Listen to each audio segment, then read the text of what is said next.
बात आजादी से 4 दशक पहले की है, साल 1960, जब पहली दफा किसी विदेशी सरजमीन पर भारत का झंडा फहराया गया। जी हाँ, खुशी हो रही है आपको ये बताते हुए कि झंडा फहराने वाली दरअसल एक महिला थी।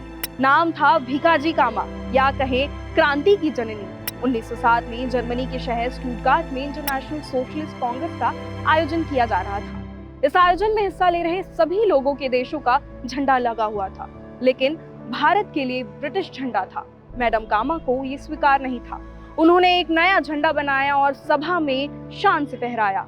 झंडा फहराते हुए भीकाजी कामा ने कहा कि ये भारत का झंडा है जो भारत के लोगों का प्रतिनिधित्व करता है। नमस्कार, मेरा नाम है चारू अग्रवाल और आप जुड़ चुके हैं जागरण.com के साथ। उम्मीद है आप अपना भरपूर ख्याल रख रहे होंगे। 26 जनवरी बेहद ही नजदीक है। ऐसे में हम चर्चा करेंगे उन तमाम महिला स्वतंत्रता सेनानियों के बारे में जिनकी कहानियों से बेहद कम ही लोग रूबरू हैं। शुरुआत हम भीकाजी कामा की कहानी से करते हैं। अब आप भी सोच रहे होंगे कि आखिरकार कौन थी ये साहसी महिला। तो बता दें कि भीकाजी का जन्म 24 सितंबर 1861 को मुंबई के एक समृद्ध पारसी परिवार में हुआ था। उनकी शादी रुस्तम जी कामा से हुई। रुस्तम जी भारत में ब्रिटिश शासन के हिमायती थे।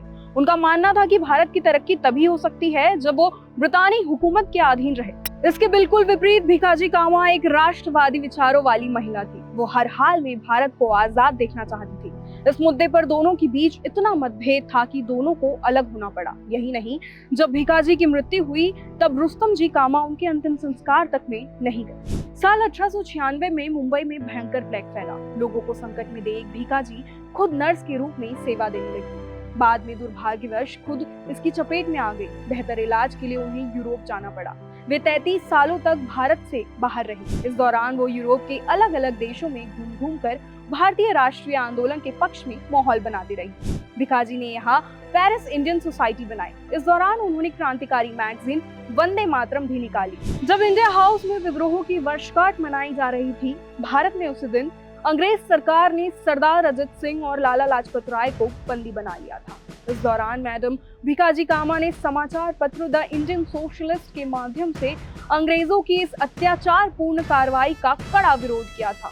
उनकी लेख की चंद पंक्तियां कुछ इस तरह थी कि भारत में ब्रिटिश शासन जारी रहना मानवता के नाम पर कलंक है। एक महान देश भारत के हितों को इससे भारी क्षति पहुंच रही है।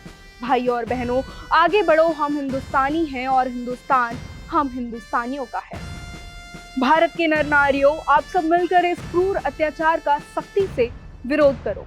तय कर लो कि चाहे प्राण ही क्यों ना चले जाएं, पर हम गुलामी सहन नहीं करेंगे।